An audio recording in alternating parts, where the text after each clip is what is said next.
السلام عليكم ورحمة الله وبركاته أعضاء ومشاهدي قناة بيجر 203. نتمنى من الله أن تكونوا بخير. اليوم نستعرض معكم سعر الدينار الكويتي في البنوك المصرية، حيث سجل مصرف أبو ظبي الإسلامي 59 جنيه فاصل 39 قرش للشراء، 59 جنيه فاصل 83 قرش للبيع. بنك بلوم مصر 59 جنيه فاصل 35 قرش للشراء، 59 جنيه فاصل 62 قرش للبيع. البنك الأهلي الكويتي 59 جنيه فاصل 32 قرش للشراء، 59 جنيه فاصل 65 قرش للبيع. بنك الإمارات دبي الوطني 59 جنيه فاصل 31 قرش للشراء، 59 جنيه فاصل 66 قرش للبيع.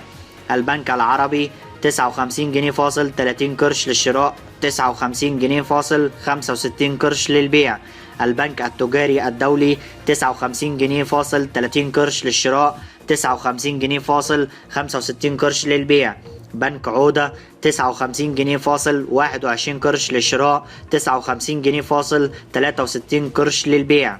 البنك المركزي المصري 59 جنيه فاصل 17 قرش للشراء، 59 جنيه فاصل 62 قرش للبيع.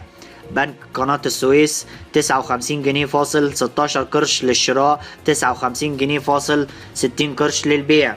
وعلى ذلك فإن مصرف أبو ظبي الإسلامي هو أعلى سعر، بحيث سجل 59 جنيه فاصل 39 قرش للشراء، 59 جنيه فاصل 83 قرش للبيع. شكرا لكم أعضاء ومشاهدي قناة بيجر 203، والسلام عليكم ورحمة الله وبركاته.